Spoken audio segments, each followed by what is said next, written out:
क्या प्रधानमंत्री मोदी में साहस है कि वो राहुल गांधी की चुनौती स्वीकार कर इस गद्दारी भरे ट्रेड डील को तुरंत रद्द करें? क्या अमेरिका अब भारत का पुलिस थाना बन गया और हम वहां के एक मामूली अपराधी? क्या 40,000 करोड़ का फ्रॉड करने वाला एक दिवालिया अपराधी भारत की रक्षा फाइलों का साझेदार है? दोस्तों नमस्कार, मैं हूं भूपेंद्र रावत और आप देख रहे हैं राजनीतिक पोल खोल में गद्दारी का संपूर्ण दस्तावेज। देखिए राहुल गांधी की यह सीधी ललकार। अमेरिका के सुप्रीम कोर्ट ने कहा कि ट्रंप ने जो टैरिफ लगाए हैं दुनिया में उनको हम रद्द करेंगे और उन्होंने रद्द कर दिया। बाकी देशों ने बात सुनते ही कहा कि देखिए सुप्रीम कोर्ट ने रद्द कर दिया तो हम भी डील रद्द कर रहे हैं, मगर नरेंद्र मोदी के मुंह से एक शब्द नहीं निकला। मैं चैलेंज करता हूं नरेंद्र मोदी जी को, इस स्टेज से चैलेंज करता हूं। अमेरिका के सुप्रीम कोर्ट ने ट्रंप को कहा है कि आपके जो टैरिफ हैं उनको हम रद्द कर रहे हैं। मैं चैलेंज करता हूं नरेंद्र मोदी को कि आप हिंदुस्तान और यूएस की डील को रद्द करके दिखा दीजिए। दम है तो करके दिखा दीजिए। ये नहीं कर सकते हैं। बीजेपी के कार्यकर्ताओं, मैं आपको बता रहा हूं, ये नहीं कर सकते हैं क्योंकि इन पर अमेरिका का, ट्रंप का दबाव है। ये नहीं कर सकते हैं क्योंकि एप्स्टीन की धमकी है और अदानी का जो क्रिमिनल केस है वो इनके सिर के ऊपर लटका हुआ है। हिंदुस्तान को धोखा दिया है, यह सच्चाई है। उन्होंने साफ कह दिया है, अगर यह ट्रेड डील रद्द नहीं हुई तो भारत की आर्थिक आजादी खत्म हो जाएगी। क्या मोदी जी में हिम्मत है कि वो इस खुली चुनौती का जवाब दें? आज सवाल भारत की आत्मा का है। मैं आपसे पूछना चाहता हूं, क्या 1947 की आजादी इसलिए मिली थी कि 2026 में 7 समुद्र पार बैठा अमेरिका हमारे देश की वैसे ही निगरानी करे जैसे कोई पुलिस थाना अपने इलाके के किसी अपराधी की करता है? क्या ऐसी निगरानी से भारत की नाक कटती है या भारत की साख बढ़ती है? क्या देश की शान तब बढ़ती है जब प्रधानमंत्री के अमेरिकी वीजा पर लगी सालों पुरानी रोक हटाने के लिए जेफरी एप्स्टीन जैसे उस अंतरराष्ट्रीय दरिंदे का सहारा लिया जाता है जिस पर मासूम बच्चियों के बलात्कार, उनसे वैश्यवृत्ति के लिए विवश करना, उनका मांस खाने और खून पीने जैसे रोंगटे खड़े कर देने वाले घिनौने आरोप थे? क्या उस शैतान के जरिए व्हाइट हाउस का रास्ता खोजना भारत का सम्मान है? और हद देखिए, इस घिनौने सिंडिकेट में मुख्य दलाल की भूमिका निभाने वाली हरदीप पुरी को इनाम में मंत्री पद और दिवालिया हो चुके अनिल अंबानी को राफेल की पार्टनरशिप दी जाती है। क्या यह भारत की शान है? नीति देखिए, अमेरिका के माल पर 0% टैक्स और हमारे माल पर 18% टैक्स।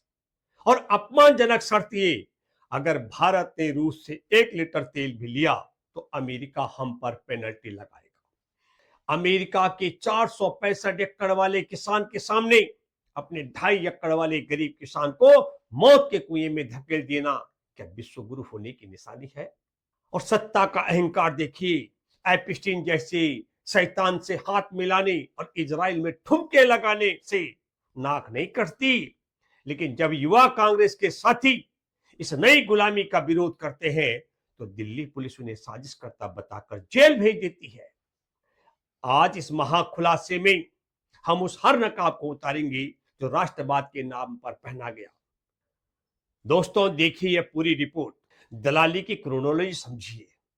दुनिया भर में दिवालिया हो चुके अनिल अंबानी को इसी एप्स्टीन के जरिए व्हाइट हाउस तक पहुंच बनाने के लिए मोहरे की तरह इस्तेमाल किया गया। और इस दलाली का इनाम क्या मिला? देश की सुरक्षा का सबसे बड़ा सौदा, राफेल की पार्टनरशिप, जिसे खुद आपके बैंकों ने फ्रॉड कह दिया।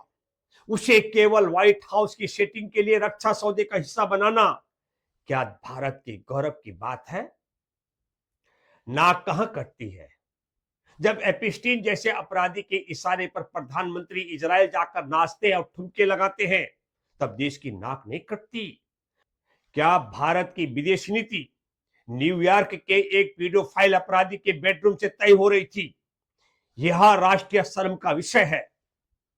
पवन खेड़ा के प्रेस कॉन्फ्रेंस ने सरकार को बेनकाब कर दिया। इस्तीफे हो रहे हैं और बहुत दुखद है कि एक सुसाइड भी हुई नॉर्वे में, जेल हो रही है, एंड्रयू को जेल हुई, जांच हो रही है, कई देशों ने जांच कमीशन बैठा दी है। भारत में क्या हो रहा है? Happy birthday to you. Bharat में क्या हो रहा है? Hardeep has written a very good article, कल प्रधानमंत्री ने ट्वीट किया था। भारत में यह हो रहा है। भारत में ऐसा क्यों हो रहा होगा? आपका क्या अंदेशा है? मेरा अंदेशा मैं बताता हूं आपको, क्योंकि आप नहीं बोल पाएंगे। भारत में यह इसलिए हो रहा है कि जूनियर रोबोट तो सीनियर रोबोट के कहने पर सब कुछ करता था, तो जूनियर रोबोट को हटाए तो सीनियर रोबोट पर आंच आ जाएगी, वो तकलीफ में आ जाएंगे। प्रधानमंत्री ना केवल विदेशों के दबाव में हैं, विदेशों से ब्लैकमेल हो रहे हैं, विदेशों से कॉम्प्रोमाइज हैं, माफ कीजिएगा अपने कैबिनेट के इस मंत्री से भी कॉम्प्रोमाइज हैं, इनके भी दबाव में हैं, नहीं हटा पाएंगे। 23 फरवरी 2017 को जेफरी एप्स्टीन अनिल अंबानी को लिखते हैं, in the email I sent you Ehud Barak's contact details, in my experience a level above the rest. Ehud Barak का परिचय जेफरी एप्स्टीन अनिल अंबानी से करवाते हैं। मैं फिर से दोहराता हूं, नंबर 1, हरदीप पुरी एप्स्टीन से मिलते हैं, मिलने की उस मुलाकात के तुरंत बाद एप्स्टीन अनिल अंबानी को ढूंढते हैं, अनिल अंबानी से मुलाकात होती है, फिर एप्स्टीन अनिल अंबानी को ईमेल के माध्यम से एहुद बराक, भूतपूर्व प्रधानमंत्री इजराइल के, उनसे मिलवाते हैं। अब आ जाइए साहब 2017 के एक महीना और आगे बढ़े। 2 मार्च को अनिल अंबानी जेफरी एप्स्टीन को 3:11 पे एक मेल भेजते हैं, will need your guidance on dealing with white house for India's relationship and defence cooperation. ये किसके बिहाफ पे लिखा जा रहा है? अनिल अंबानी जेफरी एप्स्टीन को 2 मार्च 2017 को लिखते हैं कि मुझे आपका मार्गदर्शन चाहिए कि भारत व्हाइट हाउस से अपने रिश्ते कैसे रखेगा और किस तरह की डिफेंस कोऑपरेशन भारत और अमेरिका में हो सकती है, इस पे मुझे आपका मार्गदर्शन चाहिए। अनिल अंबानी लिख रहे हैं 2 मार्च को 2017 को जेफरी एप्स्टीन को। स्पष्ट है? कोई कंफ्यूजन तो नहीं आप लोगों के दिमाग में? क्योंकि काफी तारीखें हैं, काफी मेल्स हैं। क्लियर? अब जेफरी एप्स्टीन उसका जवाब देते हैं 1 मिनट के बाद, 3:12। Interesting. Remember, what are you willing to give? No ideology needed. Tit for tat. कि बोले बढ़िया, वेरी गुड। अब ये बताइए आप हमें क्या दे सकते हैं? इसमें कोई विचारधारा की जरूरत नहीं है। एक हाथ दे, एक हाथ ले। ये जेफरी एप्स्टीन अनिल अंबानी को सीधी सीधी बात कर रहे हैं, खरी खरी बात कर रहे हैं। 3:14, 1-2 मिनट के गैप में अनिल अंबानी जेफरी एप्स्टीन को लिखते हैं, Indian market what ever works, पूरा भारत का बाजार खोल देंगे, जो भी आपको चाहिए दे देंगे। Indian market what ever works, ये 4 शब्दों की मेल है अनिल अंबानी की जेफरी एप्स्टीन को 3:14। तारीख 2 मार्च 2017। 3:19 पे जवाब आता है जेफरी एप्स्टीन का अंबानी को, I will get some inside baseball for you. ये एक अमेरिका का स्लैंग है। इनसाइड बेसबॉल का मतलब कि अंदर क्या चल रहा है, वो जो अंदर स्कूप है, अंदर की कोई खबर है, वो मैं आपको देता हूं पता लगा के। ठीक है साहब? कुछ मिनटों बाद, आधे घंटे बाद, 4 बजने में 1 मिनट कम, 3:59 PM पे जेफरी एप्स्टीन एहुद बराक को लिखते हैं। सीधा एहुद बराक पे बात पहुंच गई। Can you give me some insight into what role India might play in US defence wishes? क्या एहुद बराक जी आप मुझे कुछ जानकारी दे सकते हो कि भारत की भूमिका, अमेरिका की जो इच्छा है रक्षा के मामले में, अमेरिका की जो नीति है रक्षा के मामलों में, सौदों के मामले में, भारत की क्या भूमिका हो सकती है? अनिल अंबानी को वापस रिपोर्ट करना है। अनिल अंबानी यहां किसी को रिपोर्ट करने वाले होंगे, तो रिपोर्ट करने से पहले जेफरी एप्स्टीन इजराइल के पूर्व प्रधानमंत्री एहुद बराक को कहते हैं, साहब मुझे आपका मार्गदर्शन चाहिए। अब शायद उनकी आपस में फोन पे बात हुई होगी, क्योंकि एहुद बराक की मेल्स बहुत कम है। समझदार होंगे, कम से कम हरदीप पुरी से तो समझदार होंगे ही, तो फोन पे बात करते होंगे, और क्योंकि एजेंसी के आदमी है वहां तो और समझदार होंगे, सावधान रहते होंगे। जो भी हो, फोन पे बात हुई होगी। इन ईमेल से साबित होता है कि सरकार बनने से पहले ही डिजिटल इंडिया का ब्लूप्रिंट एपिस्टीन को लीक कर दिया गया था। इसी दौरान हरदीप पुरी की बेटी सहबा पुरी के विदेशी खातों में संदिग्ध पैसा आया। क्या यह भारत की गोपनीय जानकारी बेचने की फीस थी?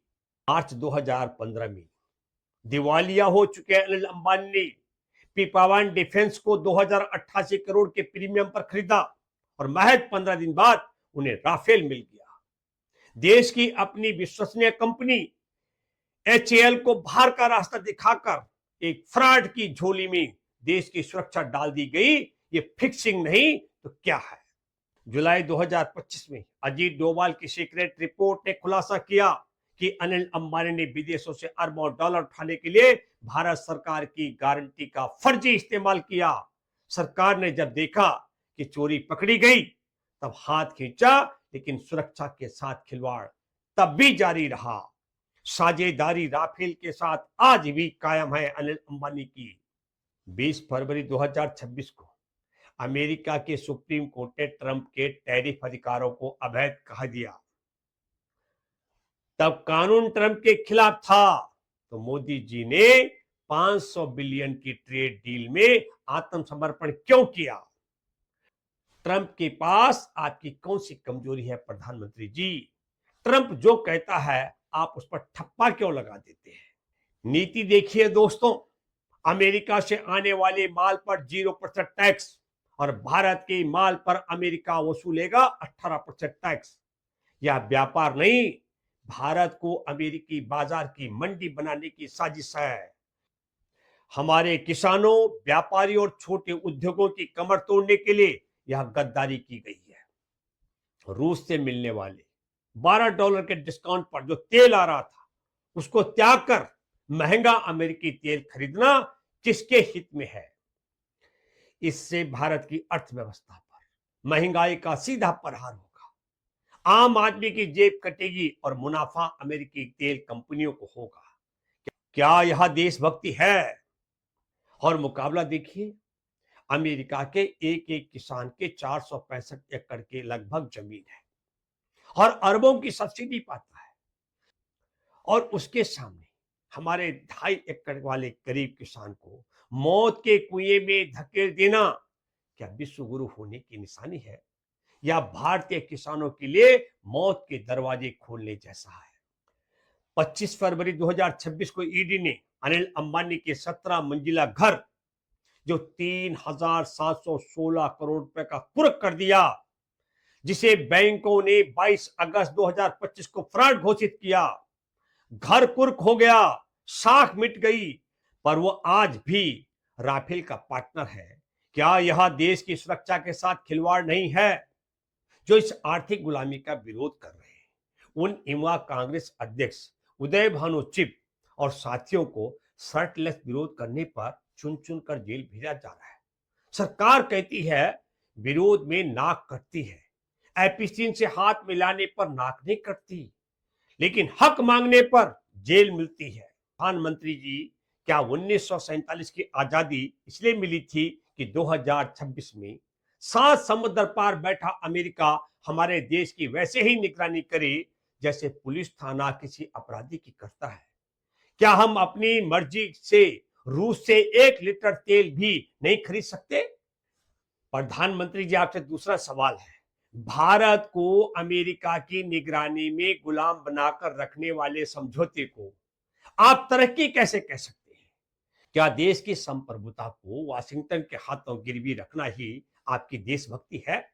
तीसरा सवाल प्रधानमंत्री जी आपसे, जो युवा भारत की खेती, बागवानी और व्यापार को अमेरिका की आर्थिक गुलामी से बचाना चाहते हैं, उन पर साजिश का मुकदमा क्यों? क्या देश को बचाने की कोशिश करना अब भारत में अपराध हो गया है? और चौथा सवाल आपसे, क्या आपको पता था कि आपके वीजा पर लगी रोक हटाने वाला जेफरी एपिस्टीन मासूम बच्चों के साथ दरिंदगी करता है, उन्हें वैश्यवृत्ति के लिए विवश करता है, उनका मांस खाने और खून पीने वाले गिरोह का सरगना है। दरिंदा था। क्या सत्ता और वीजा के लिए आपने भारत की नैतिकता का सौदा किया? प्रधानमंत्री जी, 5वां सवाल, हरदीप पुरी ने किस अधिकारी से डिजिटल इंडिया का ब्लूप्रिंट सरकार बनने से पहले एपिस्टीन को लीक किया? और क्या सहबापुरी के विदेशी खातों में आया पैसा इसी गोपनीय जानकारी की कीमत थी? सवाल नंबर 6, प्रधानमंत्री जी, जिस अनिल अंबानी को आपकी बैंक ने फ्रॉड घोषित कर दिया और जिसका 17 मंजिला घर कुर्क हो गया, वह आज भी राफेल जैसे संवेदनशील रक्षा सौदे का हिस्सा कैसे बना हुआ है? और सवाल नंबर 7, प्रधानमंत्री जी, जब अमेरिकी सुप्रीम कोर्ट ने ट्रंप के हाथ बांध दिए थे, तब आपने 18% टैरिफ स्वीकार करके भारतीय किसानों, व्यापारियों और छोटे उद्यमियों को मौत के कुएं में क्यों धकेला? क्या 0% टैक्स लेना और 18% देना ही आपका व्यापारिक मॉडल है? प्रधानमंत्री जी, जनता जवाब चाहती है।